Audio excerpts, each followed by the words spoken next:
Ryan Manchee here with Basis Technologies. I am ecstatic to sit down with Valda Coryat with McCormick. Yes. Yeah, amazing. So McCormick is a fantastic portfolio Yes. of brands. Yes. And you've got a storied past working with various CPG companies as well. Mm-hmm. Tell me about your role at McCormick Sure. and what you're excited about. Sure. Well, at McCormick, I'm the Vice President of North America Marketing for our Condiments and Sauces portfolio. What I like to tell people is you may know McCormick for our spice blends and our black pepper and vanilla, but did you know that we also own Frank's, Cholula's, French's, Stubbs barbecue sauce? So all of that saucy, spicy stuff is also under the McCormick umbrella. How important is it for consumers like myself to know that, hey, these are all part of the McCormick brand? Is that important for you all, or as long as I'm buying my Frank's and I'm buying my Stubbs, that's good? Yeah. No, it's important because you know what? We like to say that flavor is everything. Why eat if the food doesn't taste good, right? And so while, there's a number of techniques that people use, from dry rubs, for example, sauce has become a pretty important part as well of people's cooking, as well as their eating occasions as we look at it. So you absolutely need both the dry and the wet to really make that food taste good. I love it. I love it. That's amazing. You're making me hungry too, which is And okay. it's lunchtime. It's part of the biz, right? That's amazing.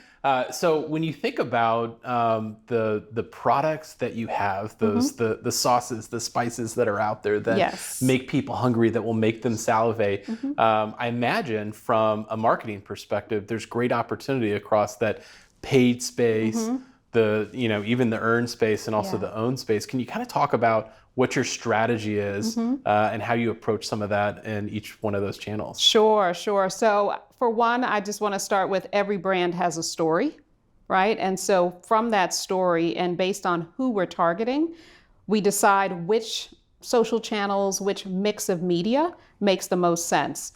And so sometimes what we're doing is not necessarily even creating the content. Right? We are capturing consumer insights via social listening. And a lot of times our consumers, those passionate fans, people who put that bleep on everything, right? Frank's, they're giving us the content because they're so excited to show what they've created. So we also have user-generated content. And then, test and learns. I mean, we see what performs the strongest real time. And of course, you want to put your dollars behind what is going to pay out the best, right, from an ROI perspective. So we really do leverage a number of different, tactics and so forth across our social channels, but also testing in some new media. Everybody's, of course, talking about AI and augmented reality. We just launched during the Super Bowl a Fortnite game with Frank's. So we're super excited about the results there, and we'll continue to do that, as we really tighten our marketing plans. That's amazing. That's amazing. I love the recent Super Bowl campaign with that around Fortnite. I mean, that's not an audience that I would immediately think of. I feel like it maybe skews a little bit younger. Is that thinking about maybe the next generation, or knowing that, hey, there's actually a decent audience that maybe is a little bit older that's playing within the space? Absolutely. Yeah. I mean, we actually look at certainly younger millennials and even Gen Z. We call them Generation Heat. They like hot sauce. They like flavor. And so we're really, doing a lot of new things to reach out to them. And, the other piece of that Super Bowl promotion included DoorDash.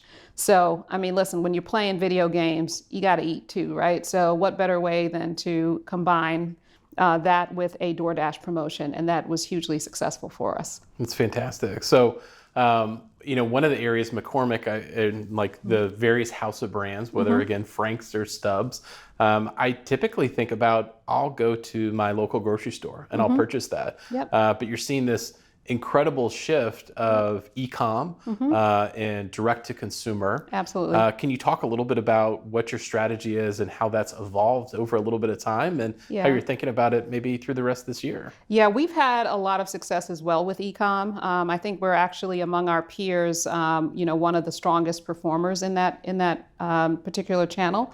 And so for us, it really depends on who we're targeting. Again, I always go back to who is that target consumer. We are seeing adoption rates, certainly increase for an older generation.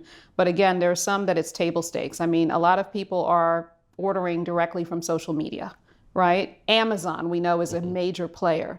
If you were to go to Amazon now and type in hot sauce, one of the first things you would see, aside from Frank's, would also be our Cholula variety pack. So we've got 5 flavors in that pack, and it's at the top, right? So when you think about shelf positioning, we're looking at the e-commerce space the same way that we look at retail shelves. That eye level is that prime real estate, and how do we get to eye level? So between 1 and 2 rows down.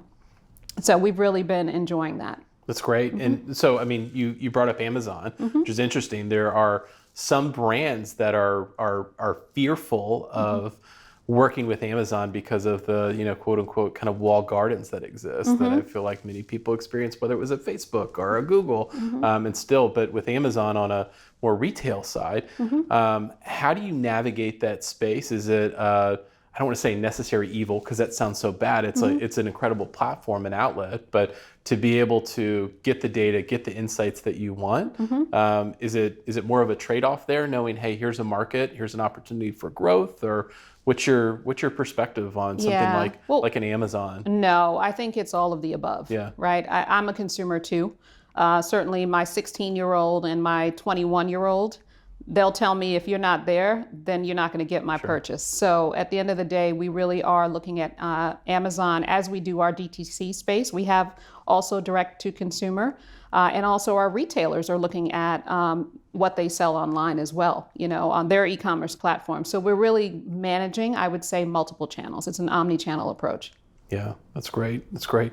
Well, one last question for you. If you had a magic wand and you were able to change anything about the industry that would help you maybe do your job better, or just overall make everybody's lives better, what would you do with that magic wand? That is a big question. Magic wand that would make everyone's lives easier? Or it could just make your life easier. That's fine. I won't judge. Gosh, okay. Make my life easier? I would love if, God, you got me on that question. There's so many things I would want to do. It can be more than one. We'll play genie rules. Maybe you've got 3. Yeah. I actually wish that there was a way for us to more quickly adapt to some of the changing technology that's out there. So digital is moving so fast. A lot of times for us as an established company, getting all of that knowledge, if you will, we're building that competency within our organization with people that we hire, but I still think the systems, right?